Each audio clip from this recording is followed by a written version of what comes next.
국회에는 연금개혁특별위원회와 그 산하의 민간자문위원회를 두고 지금 연금개혁을 진행하고 있는데요. 우리가 그중에서도 이 기초연금에 대한 관심이 상당히 뜨겁습니다. 네, 그런데요. 오늘 이 총선을 앞두고 기초연금 카드를 만지작하고 있다는 정치권에 대한 그러한 기사가 있었는데요. 100% 확대를 하고 40만 원을 지급한다는 그러한 예상의 기사가 있었습니다. 오늘은 여기에 대한 말씀을 드리겠습니다.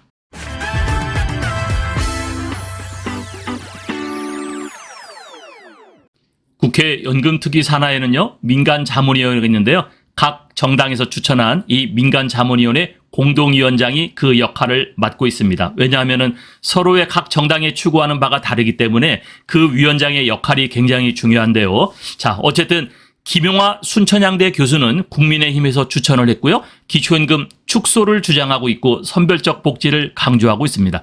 또 민주당에서 추천한 김현명 중앙대 교수는 기초연금 100% 확대를 지급하고 있고 또 보편적 복지를 강조하고 있는데요.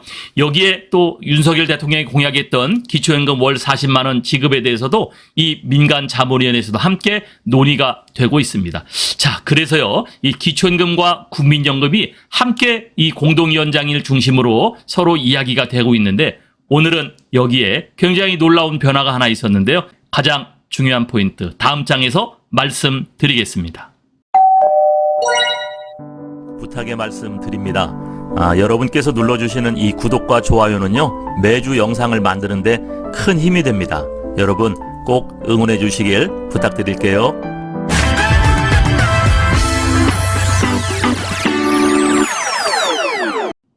총선을 앞두고 기초연금 카드를 만지작하고 있다. 네, 대표적인 기초연금 축소를 주장하고 있는 이 윤석명 연구위원, 네, 주로 국민의힘 쪽에서 여러 가지 세미나 같은 데 참여를 했었고요. 한국보건사회연구원 연구위원으로 있으면서요, 대표적인 기초연금에 대한 이 폐지론을 주장하고 있는 사람이에요. 그런데 이 연구위원도 오늘 어떤 이야기를 했냐면요, 이 총선을 앞두고서 기초연금이 100% 확대가 되고 40만 원으로 인상될 것 같다라는 그런 얘기를 했어요.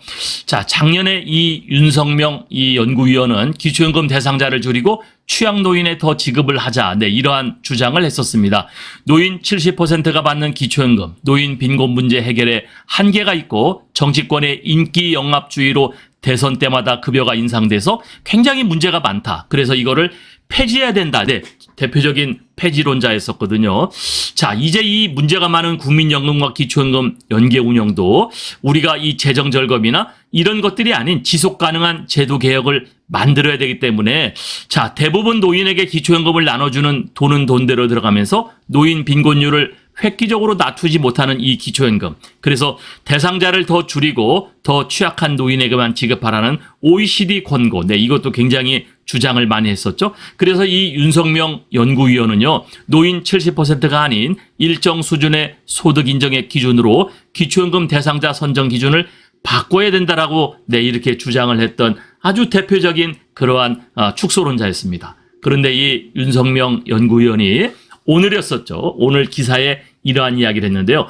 총선을 앞두고 있다 보니 연금 논의가 활기를 띠지 못할 가능성이 있다. 그래서 이 대신 세금을 걷어 지급하는 기초연금 카드를 만지작거릴 가능성이 크고 월 40만 원으로 연금액을 인상하겠다는 대선 공약과 함께 현재 노인 70%에게 지급하는 기초연금을 65세 이상 모든 노인에게 지급하겠다는 법안이 현재 국회에 발의되어 있는데 이것이 앞으로 이 정치권 총선에서 가장 큰 이슈가 되고 통과될 가능성이 있다. 네, 이렇게 이야기를 했습니다.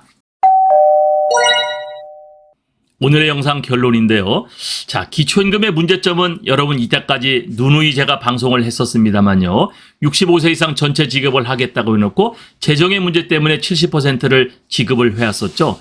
그리고 이 기초연금은 정치적 연금이다. 네, 정치연금이라고도 이야기하죠. 정치적으로 탄생했기 때문에 그러한 어떤 오명을 갖고 있었고요. 보편적 복지를 하겠다고 하면서, 네, 선택적 복지를 실행하고 있는 그런 대표적 오류의 복지제도입니다. 그래서 노인들의 불만과 원성을 지금 사고 있는데요. 우리를 갈라치기 하지 말라, 우리를 차별하지 말라, 네, 이런 얘기들이 많이 있었죠. 우리는 국민이 아니냐, 우리 노인이 아니냐, 네, 지급받지 못했던 30%가 이런 얘기들을 상당히 많이 했었습니다.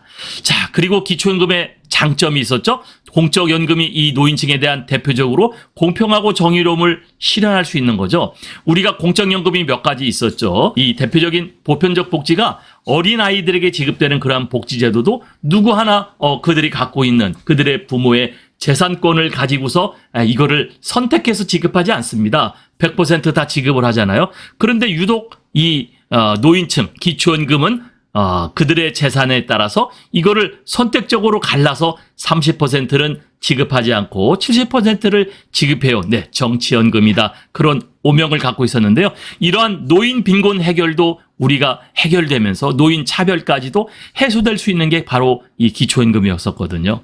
자, 그리고 기초연금액은 40만 원 인상하겠다는 것과 일부 차등 지급을 해야 된다는 주장이 공존을 하고 있는데요. 어쨌든 대통령 공약으로서는 40만 원 인상을 하겠다, 네, 이렇게 이야기를 했었습니다. 자, 그런데 이러한 기초연금이 이제 총선을 앞두고 이 양당이 서로 기초연금 카드를 만지작거리고 있다. 자, 기초연금 카드, 이것이 바로 노인들의 표를 가져올 수 있는 그러한 획기적인 이슈 카드가 될 수 있기 때문이거든요. 자, 그러면 우리가 이 기초연금이 100% 지급되면 큰 문제가 있느냐? 그렇지 않거든요. 제가 여기에서 그동안 이야기했던 우리가 이거를 조세, 네, 목적세를 신설해서 별도의 이 기간을 운영해서 가져가면은 이거 해결이 될 수 있다라는 건데요. 자, 어쨌든 이번에 이 대표적으로 기초연금 폐지 또는 축소를 주장했던 한 연구위원도 이 총선을 앞두고서 기초연금 카드가 만지작거리고 있다라는 그러한 이야기를 한 걸 보면요. 아무래도 총선에서 기초연금이 어떻게 변화될지 우리는 지켜봐야 될 것 같습니다.